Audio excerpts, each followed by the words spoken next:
This is the Global Broadcasting Service, serving remote outposts since 1928. Hi, everyone. Welcome aboard the Walt Disney World Express Monorail. Caramba, we have something really big for you today. Welcome, foolish mortals. Now then, hang on to them hats and glasses, because this here's the wildest ride in the wilderness. This is the DBC Pod with Phil Schoen and Jason Dodge.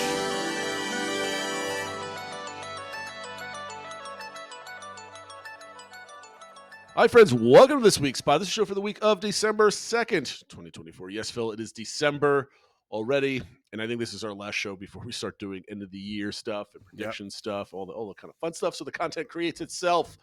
And, of course, this is a very slow week because we're recording just after the Thanksgiving holiday weekend here in the U.S. And we're going to talk a little bit about some Lakeshore Lodge announcements, the DVC, whether or not we should care or not or something. I don't know. We got a glimpse into Test Track, and more importantly, do we like this type of content from Disney? Mickey's Very Merry Christmas Party sold out a week earlier than last year, so we're going to talk about that a little bit. And of course, we have returned to some games.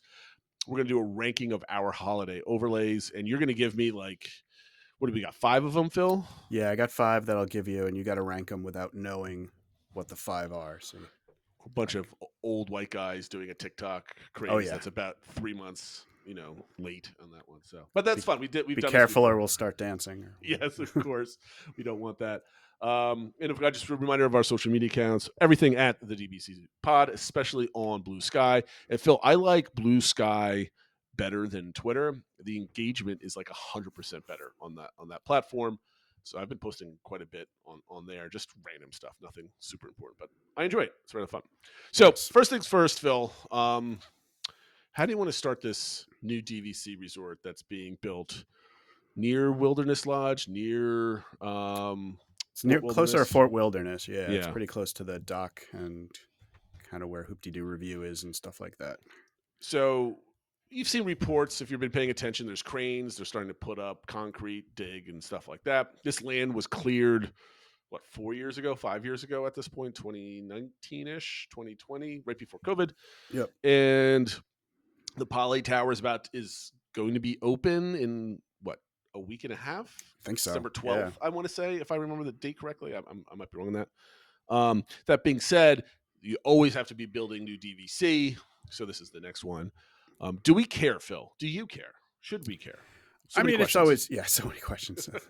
So many very powerful questions. I think obviously anytime there's construction, it's interesting. That's kind of a fascinating part of the Walt Disney World property, is back from when it was the vacation kingdom of the world. Yep. And people actually spend a lot of their times not going to the parks and stuff. I'm interested in the logistics of it. Are they going to build a new boat dock and all that sort of thing?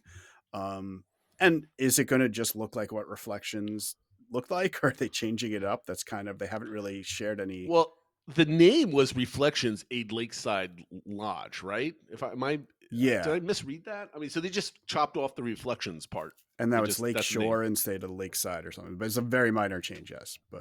So I'm assuming it's going to be the same. I know some people liked it, some people didn't. I don't know.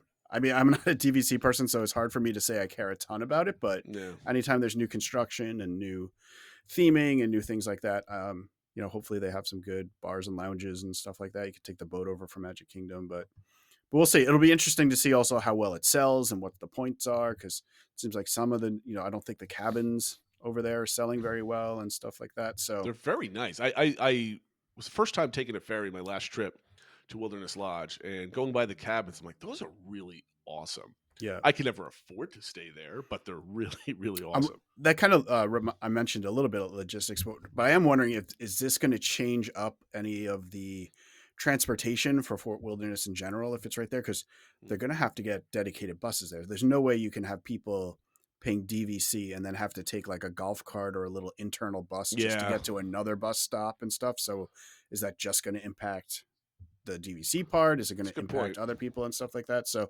because if all of a sudden, you can stay at those cabins and not need also rent a golf cart and stuff like that, maybe it makes those areas a little bit more appealing to people. doesn't make it too congested now, and people who like the camping areas don't like it. I don't know. It'll be interesting to see what it does. But I always like taking those boat rides, whether we're going over like when we go to Hoop-de-Doo or whatever, and seeing more activity and construction and just another place to look at. It'll be interesting, but it's hard for me to say I care. It's very high on my care meter. No, I don't care at all. I'm curious about the design. I'm curious about the direction Disney is taking things, but I'm not a DVC person. My family, DVC rooms and deluxe resorts really don't match what my family does. I think if I was splurging on a deluxe stay with just the wife, like we just did, I think Wilderness Lodge is next on my list, or Crescent Lake Resort. But this doesn't interest me as a place to stay, but more just interested in where Disney is spending their money and how they're doing it. And of course, all the shenanigans and fun and games when you play online, where there's going to be a contingent of people that are going to be calling this awful, no matter how awesome it looks, and they're going to be massively disappointed, and just allows me to add to my ignore counter. So, I guess the only thing I'm really interested in is what this is going to do to the sightline of the shore. Is it going to look really cool? Like all these big buildings kind of coming out of the trees. Hopefully it blends in a little bit.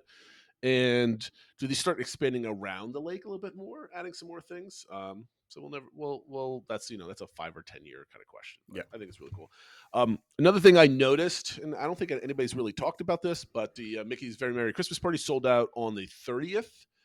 And in 2023, November 30th, and in 2023 last year, it sold out on December 7th. I don't know if that means anything, that it's sold out a week earlier. Does that mean there's more people in the parks this year? Does it mean there's less slots they had available? Who knows? But I think the interesting question, Phil, is the response to people always out there. Oh, the parks, the attendance is down, hotels are down, Disney's in trouble, et cetera, et cetera. Yet a very expensive ticket is sold out much faster than it was a year ago. Yeah. Do you have any thoughts on that? I mean, I think along those lines and just in general, people are still willing to pay for like the unique experiences, for lower crowds, for things they, are new to them maybe, or just, if they go every year, that sort of thing. But when you see things like the Premier Pass selling out and after hours party selling out, like people are willing to kind of spend extra to have a better experience. And I think Disney knows that. And even if maybe the number of unique people isn't as high as it was in the past or something like that, you're still getting a lot of people that are willing to, like, if I'm going to go to Disney, I'm willing to spend the extra money to ensure I'm having the best experience possible. I mean, this is the first Christmas in 3 years that we've stayed at home the whole December, right? So the last time we were in December, not in Disney World in December, it was 2021.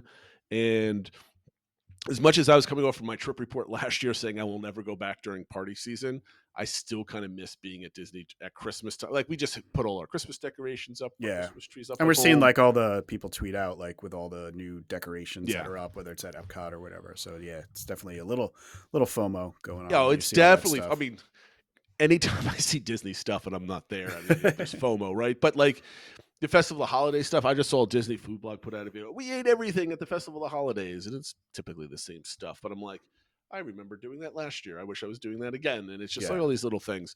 But that being said, I just think it's interesting. It's just a little note. Premier Pass sells out. Christmas Party sells out.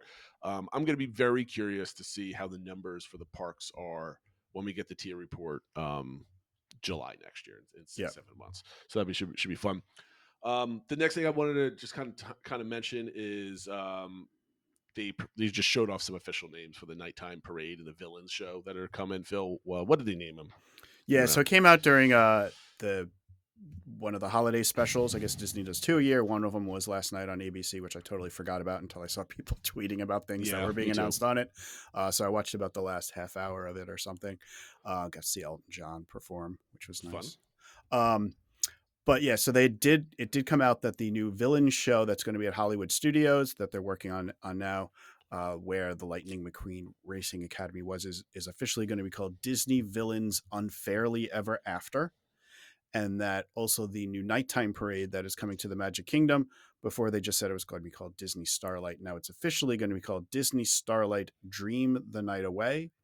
And they shared a little bit more about sort of the plot's not really the right word, but I guess like the storyline behind it, that the blue fairy from Pinocchio is involved in casting spells, and it's going to connect to stars and magical constellations of wishes and dreams. And it sounded interesting, and I'm glad that there's like a theme, that there's like kind of a storyline for it. It's not just like generic parade go, that they actually are putting together like a concept behind it. So that's cool. And I like, the Blue Fairy. They also talked about it's going to have a blend of like classic characters like Pinocchio and Peter Pan and stuff, but also Moana and Encanto and Frozen and stuff. So I don't. I'm not a huge daytime parade fan, but I love the nighttime parade. So I'm pretty excited and glad that this seems to be not just hastily thrown together, but some thought put behind it. The villain show, I'm curious to see how it goes. Whenever I hear something like the villain saying we're being unfairly treated, I'm always a little afraid. It's like, oh, are they going to make them like, oh, they're not really evil, they're just misunderstood or something like that. I hope that's not the route they're going. But we'll see. I don't think, as far as the villain show, I mean, I could picture them saying, we're unfairly treated, but doing it sarcastically to try to wile their way into your affection to kind of, be villains and kind of, I don't know, turn on you, I guess, or something else like that, right? I don't think it's going to be a whole show of like, oh, we're so good, let me justify my existence type of thing. That would be kind of lame. I'm with you on that one. As far as the parade, I think the name is kind of silly, but that's what Disney's been doing. Everything has like a name and then a subtitle. I do give them credit. They announced 2 names, and neither of them had the word adventure in them. This is true. Nighttime adventure, starlight, may your dreams come true, etc. So I mean, the two things. There's like no other information about them other than just some names, and there's a theme. We talked about before. They said all the villains that were going to be in it, and I guess it's through the magic mirror and stuff like that. So I don't know. It would be really interesting to see about the show and if it's meant to be a permanent thing, or like we've talked about before, is it more of a testing, proving ground for which villains and how they act get over the most with the crowd when they're in the context of building Villains Land. And so I don't think we're going to be seeing much of anything else until maybe mid-January as far as the news is concerned. I think next year, I had this conversation on the WDW Magic forums with somebody who's a terrible poster, but they're not mean. They're just, their takes are weird. They were saying that the decade, to shorten it, they were saying the last decade was, a decade where Disney did nothing. And then I listed everything major that was announced at Disney since 2012. I think we had a segment on this like 2 years ago. Yeah. And it's like, we made all these different things. I said, no, it's the decade before Pandora. I'm like, 2007. So I'm like 2006 to 2016. And so like, there's nothing happened. I'm like, well, you had like New Fantasyland, you had all these like there was like 2 dead years in there, 2010 and 2011. I'm getting to a point. And so you can look back in Disney history for the last 20 years. Every year saw something new come to the parks, whether it was a show like American Idol or something major like Star Wars Galaxy's Edge, right? But in 2010 and 2011, the construction for New Fantasyland was starting in 2010, and the announcement for Pandora happened in 2011. So you had this blue sky thing, and then you had actual shovels in the ground in Magic Kingdom. Yeah. But nothing really was major. There was a lot of entertainment. There was restaurants. There was some hotel refurbishments, all this other type of stuff. And I'm bringing all this up to say, I think in 2025 and 2026, they're going to be similar years. Yep. With the exception of maybe Test Track opening back up after a refurb, right? Yep. So you're going to get new parades. You're going to get new shows. You're going to get new restaurants. You're going to get the Polynesian, whether it has a quick service or any other type of restaurant that you can go to in there. You're going to have those offerings, but you're not going to get anything major. And all of next year on this show, we're probably going to get a lot of discussion from talking about like bioreconstructs photos of Animal Kingdom and like all like the kind of construction that's going into place, talking about permits, talking about, what Magic Kingdom looks like as soon as they start putting up walls and stuff like that, and Big Thunder Mountain going down in 7 weeks from now, 8 weeks from now, something like that. In January, yeah. So we're going to be talking all next year about that. And then as we see that, we're going to get some insight on potentially what Villains is going to look like. The Monsters Inc. door coaster is going up next year. You're going to have the Zootopia show that's coming towards the end of next, so maybe about a year from now or so. Just a lot of entertainment stuff. So long story longer, I guess.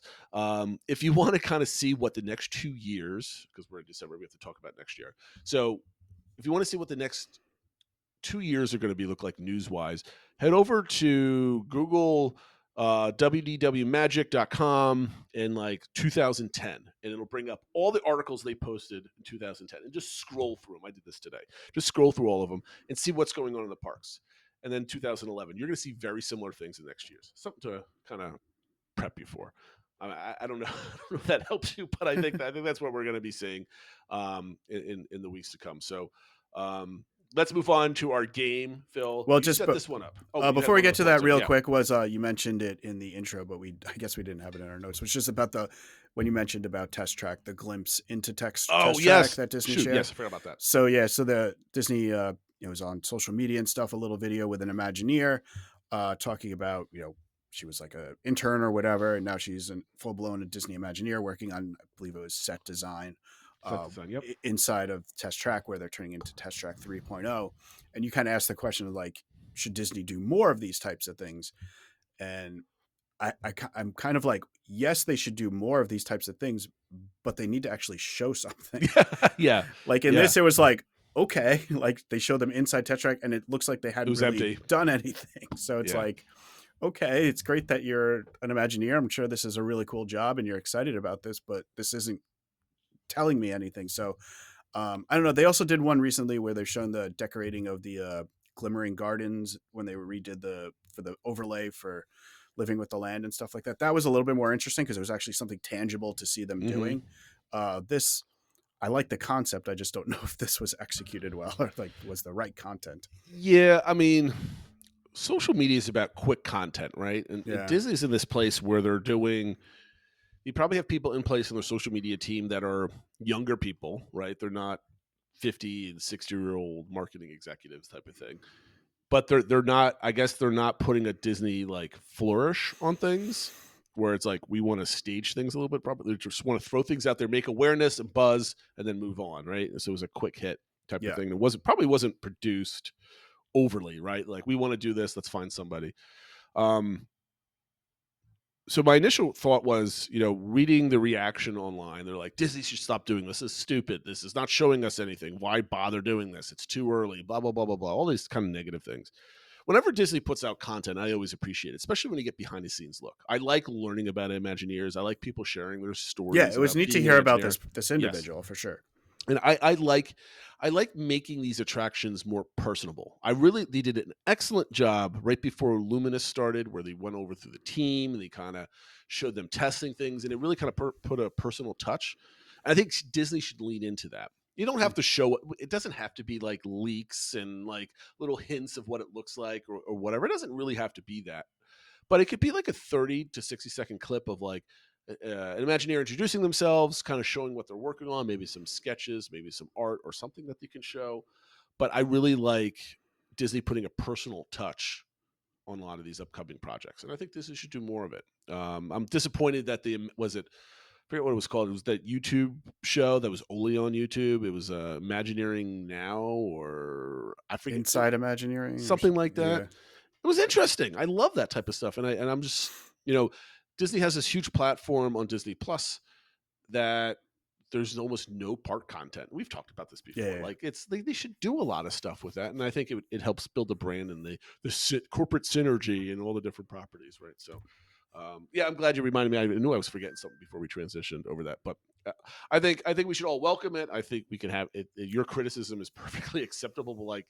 But you didn't you showed a construction zone with nothing in the background. I thought I was looking for like a glimpse of like a car or like a color. It was just like basically everything was down to like, or give us like share some of like, here's my sketchbook for the set design or something like that. We didn't really see anything like that. So. But anyway, I thought it was fun. It was just kind of like, I saw it, I smiled, and I kind of moved on and be like, okay, whatever, that type of thing.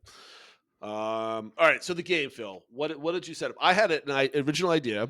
You scrapped my original idea, but then you came up with a better one. So what's the game here? Part one. Yeah. So this is you've probably seen it on various social media things or something where they play these games where I will give Jason 5 things. These are holiday overlays that are done at the Disney parks, he doesn't know what the 5 are. So after I give him the first one, he'll have to rank it 1 through 5, 1 being the top one, 5 being the lowest of the options.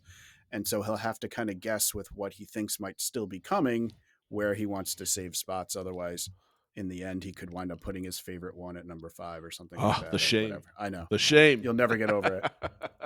All right, well, let's go. What's the first one? Okay, so the first one, it's a party exclusive one, though you can see some of it during the day. It is the overlay to the Tomorrowland Speedway they do for the holidays. I mean, I love the coloring for a lot of this stuff. Tomorrowland looks really nice during the holiday party, I have to say. But there's some more interesting ones out there. I'm going between a 3 and a 4. I'll go 4 to be on the safe side. So okay. The second one is Alien Swirling Saucers. That has a holiday overlay where they change the music up. Oh, I don't think I've ever heard. I've been on this ride once in my whole life. I've never stayed in line for it ever again, even though I enjoyed my time on it. This seems pretty boring. I guess I have to give it a 5. Okay. The five spot. Thank you for that. Yes. Okay. There we go. I abbreviated that one and then changed my abbreviation for those understanding why Jason is laughing. Number 3 is probably a more impactful one. The Jingle Cruise. Oh, ooh, this could be like 1 or 2. I really like this. I got to go 1 on this the Jingle Cruise. I'm just going for it. Number 2 is, I don't know if you haven't done this one, but you've probably seen a lot about it, is the Haunted Mansion I knew you were going to say this one next. I think I have to give the people what they want, because this seems to be very popular as well. God, what could be like? I'll give this a number 2. Why not? I've never done it. I've seen pictures. Looks cute. And number 3 is something I mentioned earlier, is the Glimmering Gardens overlay of Living with the Land. I mean, like if it was stuff that I know, I would probably switch Haunted Mansion and this one. But I think that the overlay is fine at number 3. Okay. So I know you and your wife would probably put this at number 1. Absolutely. Yeah. So I'm sorry to disappoint. That was good. But are you happy with your list of the order? And obviously there's more, especially at Disneyland and stuff like that. There's not that many at Walt Disney World. Right. But you went number 1, Jingle Cruise. Number 2, the Haunted Mansion Holiday. Number 3, Glimmering Gardens, Living with the Land. Number 4, the Speedway. And number 5, Alien Swirling Saucers. I want to say I think I nailed this, but if I had to change something, I'd swap 2 and 3. I put Gardens over the Haunted Mansion. I totally forgot that was coming up, but I cannot. Now I have to like Haunted Mansion more than Gardens now for the rest of my life. Yep, there you go. Yeah. Otherwise, I'll call you out as a hypocrite. Yeah. All right, so the next part about this is we wanted to come up with attractions. So my original game was that we were each going to give the other person an overlay, and they would either like say good or bad, right? So we would have to try to catch the person. But we're just going to go in part 2 and just say ones that we would like to see attractions to and what we would do, and then critique the other person whether or not we like that or not. Okay. So Phil, do you want to go all of mine, then all of yours, or do you want to go back and forth? Oh, why don't you do all of yours? Okay. So my first one, Phil, is I'd love to see an overlay on Tron, only because I think it would be absolutely amazing, and I don't think they could ever do this just because of safety reasons. I'd love to make the train of vehicles Santa sleigh, and the back one is the sleigh, and then all the other ones like reindeer. I think that would be awesome as you see kind of arc coming out of the building, but I don't think the aerodynamics really is conducive to that. So it would probably break off or something else like that, or not be safe. But so in this, it wouldn't be like Tron at all. It would just be using that ride system for a Santa story, I guess, or Santa sleigh. I'm not even thinking about inside the building or whatever, but just having Santa sleigh pop out of that building like every 20 seconds or however long that is. I think that would be absolutely amazing. That would look pretty fun. Cool. Yeah. Now they just need to potentially then just put some high tech like 3D mapping, so it's projected on there, and just you could probably do that. I don't know if you could do it on something that's moving that fast, but we've seen. I don't know, but Give the I think that would be Imagineers a really cool. challenge. Come on. That's it. if none of I don't think any Imagineers are actually listening to this, but if you are, it's top priority for next year. The next one is Remy for me. Okay. So the reason why I'm thinking this, because it's mostly screens, so it's a little bit easier to kind of change things over. But instead of your typical story where you're running through the kitchen and you're running away from the maitre d' or the owner, I would say it should be a story of Remy going through the kitchen and they're cooking a Christmas or a holiday meal for their family. And it's instead of being chased, they're racing around trying to create the meal. So like the area where you kind of go underneath the stove and you kind of feel the heat, instead of running away from something, he's searching for an ingredient that's dropped or something else like that. I don't know what it might be, but I think that would be a cool little warm and fuzzy, because the final scene is almost like that, right? Mm-hmm. It wouldn't take much to convert it with like some just decorations and all this other type of stuff. So I think that would be kind of really cool. And I guess maybe relatively easy to do. I mean, you are animating whole new sequences, so maybe that's a difficult part, but you're not changing physical assets, right? It's all video related stuff. And my last one would be the Millennium Falcon. We've been asking for an overlay on this attraction forever. I think, again, it's relatively easy to do. It's all video screens and programming the hydraulics to move you in a certain way. But you can have maybe like Life Day or something else like that, where you're just kind of chasing down presents or trying to rescue somebody to make sure they get home for the holidays. I don't know, something like that, right? Something cute and corny. I think it would be really awesome. You might not even have to change the hydraulics, but just change like the video, and you can kind of you'd have to change. Well, it's all rendered on the fly, so you're kind of moving the hydraulics and stuff. It would just have to be the new engine renderings and stuff like that. But you still have to program the hydraulics to go in a certain way, and you're kind of just changing the tilt of it as you're going. So it does make a difference. I think they should do it because I think it would be awesome. And again, they don't have to change, like they don't have to shut down like the Haunted Mansion for like a month as they redo things, right? So just put in that new cartridge for a week. So those are my three. Which one do you like the best, Phil? I think honestly, I hadn't thought about it, but I think Remy could be really fun. Maybe I'm just because recently there was all that footage of the snow at Disneyland Paris, so I'm thinking of like the holidays in Paris and stuff like that. I think it could be kind of fun and add a little bit. It's a relatively new ride for Walt Disney World, but it's been around in Paris for a while. It's not, I think we're at the point where you could have a overlay to it. It's not something that like, oh my God, how dare you like touch an original thing like that. So I think that could be good. I like that. What are yours? I'm here to judge. Yep. So the first one I thought of was kind of similar things that you're saying about being digital and programming, but Toy Story Mania. That's another ride that I think they should update and add different things to it and stuff. So I think having a holiday one with different, they're all obviously wearing holiday outfits and stuff like that. And maybe it's with candy canes or something like that, but change all the games, just give them a little bit of a holiday overlay. Sure. I think that's the easiest thing you could do. I would think that shouldn't be too bad, but they also haven't updated it like ever. So maybe it's harder than I think. I don't know, but you wouldn't think it would be too bad. But again, it's another thing that, maybe they could update some of the queue and stuff like that, but otherwise it's mostly just you could put like just normal decorations in the queue. Yeah, right? exactly. Just kind of string some stuff up. But what they should do is take Toy Story Mania, have a Christmas update to it, but only have it play during Jollywood Nights, and give people extra incentive to go there so they can see the new overlay. That's a good idea. Yeah, I'm just full of ideas today. There you go. My second one was they had an overlay for one time, but is for Guardians of the Galaxy Cosmic Rewind. But I would do it with you just play actual Christmas songs. It's not that like custom one they made with Run Run Rocket. It'd be actual kind of 70s, 80s rock Christmas songs or holiday songs or Hanukkah songs or whatever. And again, there's 5 or 6 of them, and you don't know which one you're going to get when you go on it, but you make it a bit of a holiday overlay. See, that would be nice, but the songs that they play are just timed perfectly well for that attraction. I could see doing it. I've done both versions, and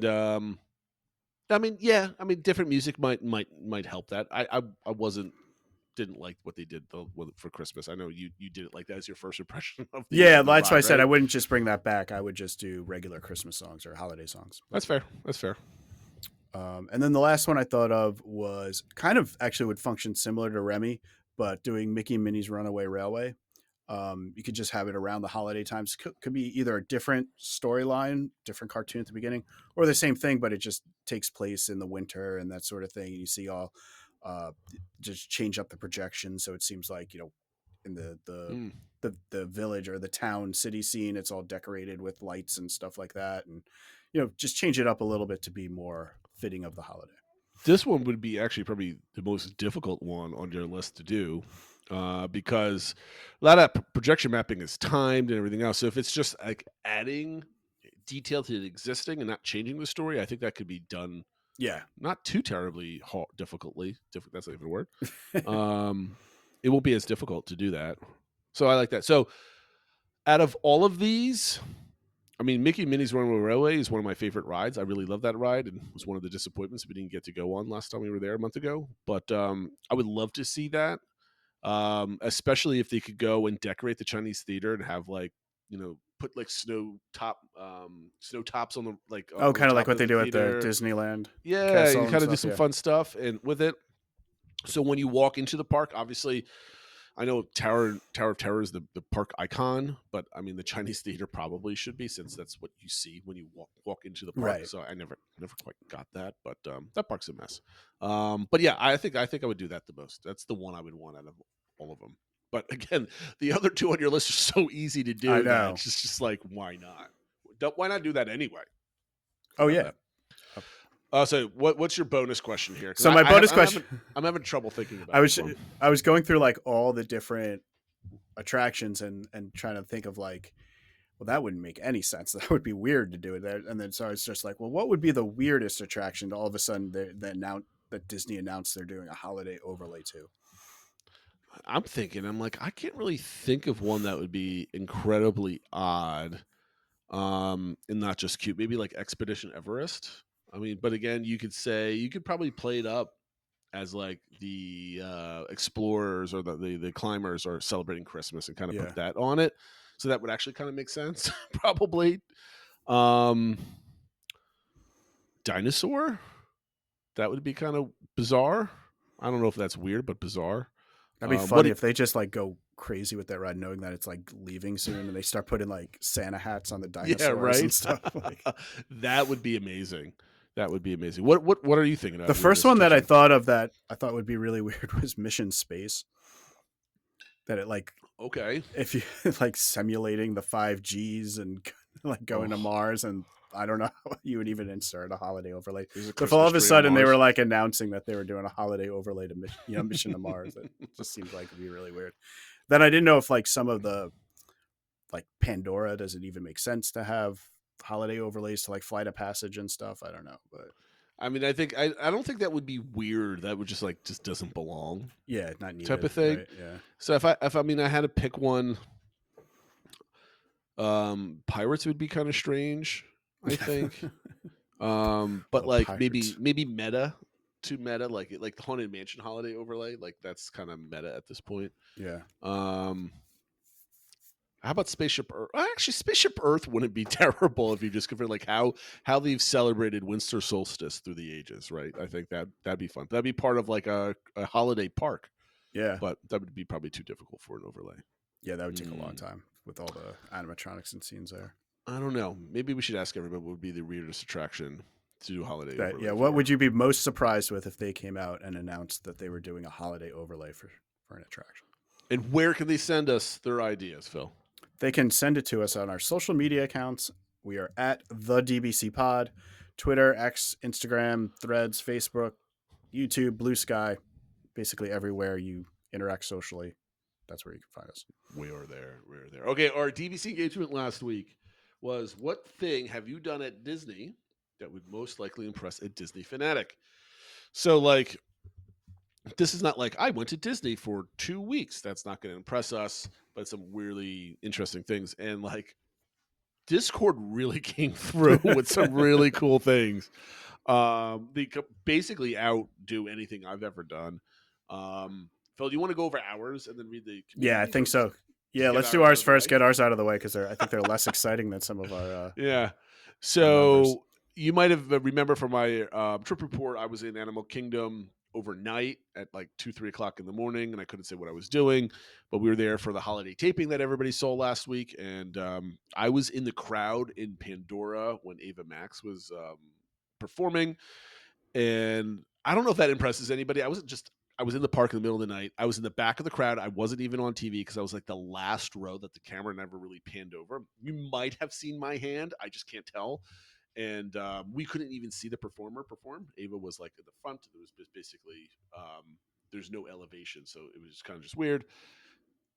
And it was fun because when would you ever be able to do that again? So stick that in the memory bank. I don't know if it's impressive compared to some of these other stories. It's definitely not impressive, but it's a unique experience anyway. It's worth a quick story.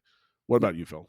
So I listed out a few again. I don't know if any of them are super impressive or like that I'm the only person that got to do any of these or anything like that. But we did do a tour that included going behind the scenes of the Haunted Mansion. So we were in the ballroom scene below the tracks. So the Doom buggies were going above us, and we were able to see all the animatronics that are then the Pepper's Ghost effect is what you actually see. The animatronics themselves are actually below the tracks. So we got to see all that. And so that was kind of neat. I was at a special group event, and it was at Epcot, and Jodie Benson was performing, and just the timing of it, we like watched her perform and then walked out basically right in Canada and got to see a private showing of Illumination. So I don't know, that's one of those like really core memories going from like one thing to the other kind of just sticks with me. Thanks to a nice cast member, I was able to go to the Journey of Water cast member preview for that one. And I did share this recently on Discord because I found the picture from when I was a little kid back in MGM Studios when they used to have the special effects show and stuff. One of the things they did was showing off this wild, crazy technology they had called green screening back then, where they had a giant bee, and they picked people from the audience, and my sister and I got picked. So we were on top of this giant fake bee, and then they filmed us and put this, the special effects behind the green screen. So it made it look like we were flying the giant bee, like was used in Honey, I Shrunk the Kids, the effect they used there. So that's something that I think some people are like, got impressed that we got chosen to do that, and kind of another core memory of, when I was a kid, nostalgia and for the old park and things they used to do in that park that they don't do anymore. I like the Jodie Benson one. I think that's your best story. That's going to impress people. But let's get to what the community has said, because they're a lot more interesting than ours. Phil, do you want to read them, or you want me to read them? Why don't I start, and then if I start running out of breath, you could take over. Okay, fair enough. Go ahead. So Mets fan said that he was on a test run of the original Alien Encounter when it was extra terrestrial encounter with Michael Eisner and some executives. He said there were maybe 15 people in the test, and after a couple cast members interviewed them, he also got to meet Michael Eisner, and allegedly this was the test and I guess response to the test that caused Eisner to make the change to the attraction. This was around sometime in 93 or 94. I mean, that's kind of awesome. I mean, you're part of attraction history, right? Because you're at a pivotal moment in the attraction's, life. You got to meet a famous Disney CEO that kind of turned the company around in the late 80s and 90s. And yet no one could ever do that ever again. Exactly. That's unique. You can't replicate that. That happened once and you were there for it. So that's really awesome. Tio Madden said he had some low-hanging fruit here, but he was able to be at Disney World on the first and the last day of the 50th celebration, which I think, even as he says, if it wasn't as big as we thought it would be, so maybe it was a bigger deal, this would be even more impressive. Though he did say he gets some good deals on merch on the last day that they held off on, that they were thinking of buying on the first day, but were still around on the last day. I mean, I can appreciate the like, hey, I was there for this and that. I mean, I think that's kind of cool. I don't think it's impressive because they didn't really finish the 50th with a bang, right? It just kind of like stopped. Like even he said, it was just kind of whimpered out type of thing. And I think the 50th is something that Disney wants to forget as fast as possible. So that went under the rug. But that's cool though. I mean, I would wear a pin to the first and last day of the 50th celebration. It's kind of a little quirky thing for sure. I dig it. Lumpy said that his high school band marched down Main Street in Disneyland during the nighttime parade. They were the opening act, and that the school still has a huge picture in the band room. Let me talk about this specifically because I get why this is a cool brag, because when I was, goodness, like I think it was in high school at the time, and I got to be part of the Macy's Thanksgiving parade because my mom worked for Macy's at the time, and I wore a stupid costume in the middle of torrential downpour and walked down like Manhattan in that parade. And I thought that was really cool. I mean, and I think that this is equally as cool. I still kind of say, hey, I was in the Thanksgiving parade once, even though like thousands of people are in it every single year. It's not like something cool, but I think this is really cool too. So, yeah, it's a good story for Lumpy. Yeah, that's funny. That reminds me, we were watching the Macy's Thanksgiving Day Parade, and my son was like, how do they pick the kids and people to be in the parade? He's like, I'm going to talk to the government and get into. I'm like, you don't talk to the government for that. Like, my mom worked for like on the perfume counter, and like you get to sign up if you want to be. That's why I was like, it's either Macy's or like one of the who's ever sponsoring the float. Like that company is probably members of their family, but he didn't like that answer. He's like, I'm going to talk to the government. It's a lot easier than he expects. Yeah. Just Dave said that he and his wife got to sit with Joe Rohde at the bar at the Adventurers Club while he was in town and helping some of the contractors working on the Expedition Everest and trying to figure out how to distress the beautiful carvings that showed up from Nepal. He told us stories about getting Animal Kingdom Park approved by the board, among many other stories. He went through all the different rooms with him in the Adventurers Club. It was just Joe, them, and a guy who was randomly there from Africa doing some park construction. It was a lumber supplier, and at the time the U.S. was going through a change in the chemical process for pressure-treated lumber. Joe signed a stroller rental receipt card. I guess that was the only thing they had on hand. And he drew a little Yeti riding a roller coaster down a mountain. So I think this is one of those ones that's going to be tough to top. I mean, I instantly said, like, I don't know why anybody else is posting it because I'm just massively impressed. Can you imagine just hanging out? First of all, the Adventurers Club, which is no longer with us. Yeah. We need. They're building lounges again, so I have some hope, Phil, that we'll get something like this at some point. I would hope so. I miss it desperately. Unless we can crash one of the cruises like in Orlando somehow and just like steal all. Oh, that would be my luck. The next Disney cruise ship is they're having the Adventurers Club there, and that's the only place it'll be. And you can't get a good enough interest rate on your third mortgage to go on that cruise, right? But no, I think this is awesome. Like meeting I don't think Joe Rohde was a legendary Imagineer at this time because this was probably 27 years ago. I don't think he gave a date on this. But in retrospect, the lead Imagineer on the park, sitting at a Disney bar, going over all these stories. I'm like, I would be, I don't get nervous, but I would be like nervous that I would ask too many questions that would scare him away and just go away. Right. So I'd be like, what level of fanatic am I allowed to get if I were in a similar situation with this? Like, I don't know who the lead designer is, but maybe if it like Val, the WDI, head sat down and we started chatting about like Villains Land that he's putting together or something else like that. I think that would be the equivalent at this time potentially, or something. That maybe there's a lead Imagineer on that project alone, which it probably is. And I don't know who that is. So I think that would be equally pretty awesome. Like the Pirates Bar opens and I sit down there and that guy just kind of like chilling it, like right as Happy Ever After is going off or something. I think that would be pretty neat. Yep, absolutely. Let's see. Wheezy said that they grew up on The Sweet Life of Zack and Cody. It's based in Boston where he grew up, so it was a little niche. But he said on a trip during the filming of the Disney Channel games, so there were a bunch of actors from the various Disney Channel shows were down there, I guess. And he was in line for Big Thunder and saw them coming through the exit to wait for the next train. And I guess they filled up part of the train, and he was one of the other people on that train. So there was the Sprout twins, Ashley Tisdale, and the rest of the cast of The Sweet Life of Zack and Cody were on the same roller coaster train as he was. I mean, that is, to me, that's not as impressive because I don't know who those people are. I never watched the show. But I will say this, if my daughter loves all those Disney Junior kind of like preteen like shows and stuff like that. And if she saw, I don't know what the show she watches, but if like that whole cast was lined up to go on a ride. Yeah, well, I'm thinking my youngest, if like the cast of the Descendants or Zombies or something, she would be flipping out. So no, my whole family would be flipping out about that. So I get his excitement, and that's an awesome core memory to have. Like that doesn't go away. That's with you for life. That's pretty cool. I like that. I will summarize the next one from Bad. And if anybody wants to read more details, all of They're these all are on up on Discord, the yeah. Discord. But basically, she was going to go. Bad Pink Tink, by the way. Yep, Bad Pink Tink, who's over in Europe. So she was going to Disneyland Paris in February of 2016. It was a solo trip off season.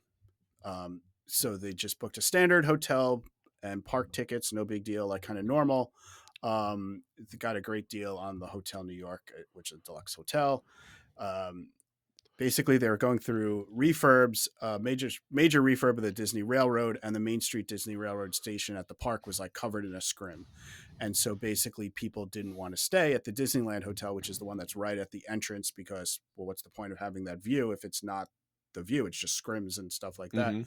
So she got a call from Disney and offered to move from the regular hotel room in the Hotel New York to a 1-bedroom, like fancy suite in the Disneyland Hotel that was overlooking the park and that sort of thing. So basically, if she wanted to do this on her own, one night of this room cost as much as the 3 nights that she was going to pay at the other place. So she had a little bit of an obstructed view, but it was just kind of this like kind of Disney magic type thing of not expecting it, and then you're in this hotel that the turnstiles are right there into the park and stuff like that. Basically, like if you were staying at like Caribbean Beach Resort and got moved to like a bungalow at the Polynesian or something, maybe not that expensive, but like close to it, like a theme park view room at the Contemporary, but those weren't selling well because there was a scrim on the railroad station or whatever. But you got for the price of a Caribbean Beach Resort room. Yeah, it's crazy. It's pretty awesome. I've always heard stories of people getting like pixie dusted, where like, typically what happens, at least at Disney World, is the values in moderates sell out faster than deluxe resorts, right? Because everybody goes for there's more people to fill the cheaper rooms than there are the $800 a night rooms, right? Yep. So if there's somebody that's looking for, or if they're getting hits on like, we need a 5th sleeper, or we're looking for 2 doubles, and there's one person in a room or a couple in a room, they're like, look, how about we stay in this other room that we're pretty sure is not going to get booked for the way you're going to be there, and then we're going to book somebody else to go in the room. So they get an additional guest. That's how that's how Disney essentially gets their high occupancy rates, right? Yep. So they're able to do this across their whole property.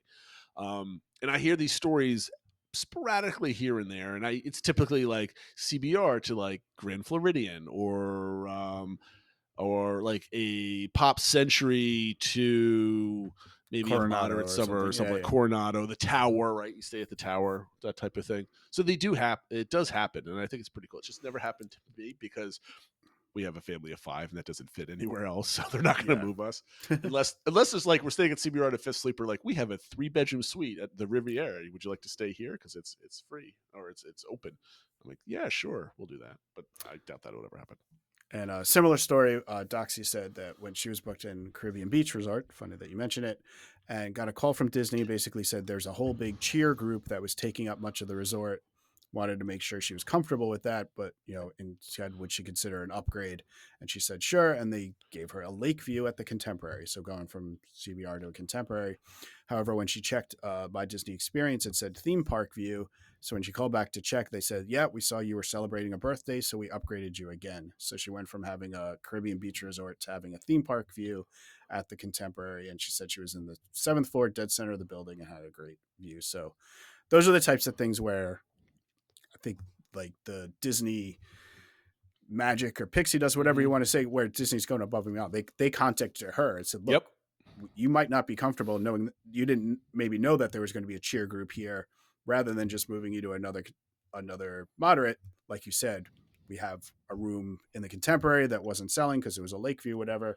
And then somebody else upgraded to a theme park view. What likely happened, right? Just to kind of not the ugly side on this, but they were it sounds like they went out of their way to make sure that she was comfortable. But what likely probably happened was that cheer group says, hey, did you have any extra rooms maybe in the block? And they were like her and says, hey, there's cheer groups here, would you like to move and solve 2 problems? And that's nice when they do that. As a side note, and I thought about this when I read this and just reminded me again, whenever you go to the parks or get a reservation, always make sure you input reasons why you're going: birthday, anniversary, graduation, whatever it might be, because not that I am advocating people trying to hunt down pixie dust, right, or try to, I don't know, fake the system or whatever. But putting things in there is you're more likely to get some magic pixie dust if it's your birthday or something. If it was like it was happening anyway, it might help influence it more, I guess. I just also like when I was there for my birthday, everybody told me happy birthday, so that's very nice. Yeah. When I'm there too. So the only thing I would just say is don't go in expecting no, absolutely anything, because you hear some of those stories like, I said it was my birthday and I didn't get any upgrades or anything like that. It's like, well, no, that's not like, yes, it's called pixie dust because it's extra and above and beyond. It's not. Everybody gets this. It's very important. And if you're listening, I'm just kind of squeezing my forehead here. Just, don't go in expecting, or if it doesn't happen, don't go like yelling at cast members or anything else like that. But always put it in. I always put it in there just because, you never know. And just please don't make up lie that it's your birthday either. Trying to do this. Let's so you were here 6 months ago and said it was your birthday then as well. It's my half birthday, darn it. Come on. It's my birthday year. Yeah, exactly. Well, that's how my kids are. It's my birthday year. I'm like, no, it doesn't work that way. You want to read the last couple? Yeah, I'll do the last couple. So Fight Queen is next. It says, I don't have any great meeting stories, so the best thing I could do is that my husband was on Monsters Inc. Laugh 4, and my kids were part of it, and of a different joke another time. We actually enjoyed the show, so she hopes that it moves to Hollywood Studios, which I don't think is going to happen. But another one was when they were the first line of story one day, and they had to do pre-rope drop breakfast at the Garden Grill. That was awesome. So it's just nice little experiences that they have. And I didn't read this last one, so I'm going to read this live. This might be awesome or crazy. So if I had to prove I'm crazy, on a split trip once, I was up to 5-ish to catch the first bus from Bay Lake Tower to Animal Kingdom to be the front of the rope drop for Flight of Passage. It wasn't like after opening that I was sitting down. So, crazy rope drop stories and stuff like that. So those stories for Disney Fanatics, not that they impress, but it proves that you are a Disney fanatic to another person. So like if you don't rope drop stumping or go crazy early in the morning or late at night to do a thing, you're probably not a Disney fanatic. But when you say these type of stories, they're kind of like the secret handshake of coming to a new group. Like, yes, you are one of us. We welcome when you get the knowing nod, like there. Yes. And our friend in Music Life for me, he has a lot of behind the scenes things that he can't quite share. And if you know who he is, you know why. But some of his favorite stories is riding the steam engine at the Disneyland Railroad and the wheelhouse of the Mark Twain at Disneyland are core memories for him. You could also do the full steam engine rides, but they can be difficult. And the wheelhouse rides are typically now more solely magical moments and not really opening. And another one is I think I can read this next line here, Phil, right? Since he typed it out. Yeah. He's performed multiple years, and he's doing it again this year at the Candlelight Processional, which is really awesome to see our friend up there celebrating the holidays. Does an excellent job. He's also this is one of the stories that makes me so angry. He was once a safari driver in Animal Kingdom, and we went the last year that he was doing it. We were there, so this was in 22. And we were like, how can I request to go on this specific driver? Because if you know the loading area there, it's really difficult to kind of like hang back a little bit. So he had told his supervisor if it was okay. He said, sure. And he made some certain people know. And we went to cast members there. And I think that person did not know whatsoever. It says, no, we don't know. We can't do it. You just have to get in line. And instead of kind of like pushing for it, we're like, okay, well, we missed that. I don't want to make a scene or make anybody's life more difficult because that's a hectic loading area. But we missed it. So perhaps this person, our friend Zach, would be a safari driver again in the future. He's hinted at that. My wife actually, when she was down with the moms and kids trip, she arranged it and they were able to ride. Oh, that's so awesome. And stuff. So, which I think also, like when you say impress other Disney people, it probably impressed all her friends and stuff like that. It's like, wait, you set this up and know the driver and like do these sort of things. So see, that's a good thing to pull. I like that. I like that for sure. No, Zach is awesome. He has some cool stories to tell. Next week's DBC engagement, I think we've done this one before, Phil, but it's been a couple years, so I think we should do it again, and it's appropriate, I believe. The question is, how do you incorporate Disney into your holiday celebrations? So Do you put up a Disney Christmas tree? Do you do certain Disney movies every single year? Specific festival holiday foods that you cook for appetite. I don't know what it is. We want to hear your stories or things that you've always done, or new things that you're going to be trying for the first time. We always like get different ideas. I think for this year, myself, I don't know if I have any right now. Typically my wife sets up like a Disney tree in our finished basement, but we haven't done that yet, and I don't know what her energy level is decorating another tree at this moment. But we have a couple. We have, like, I think for us, it's, I don't know why I'm answering the DVC engagement, because I don't think they were quite interesting, but we have to figure out something. That mostly they're like Disney ornaments. So anyway, so mostly we're looking for ideas. Yes, because I need some new stuff, because ours are pretty lame, or they're just we're looking to spruce it. Oh, I do have one thing that I'll try to remember for next year. But I won't tell him now because I have to say something next week.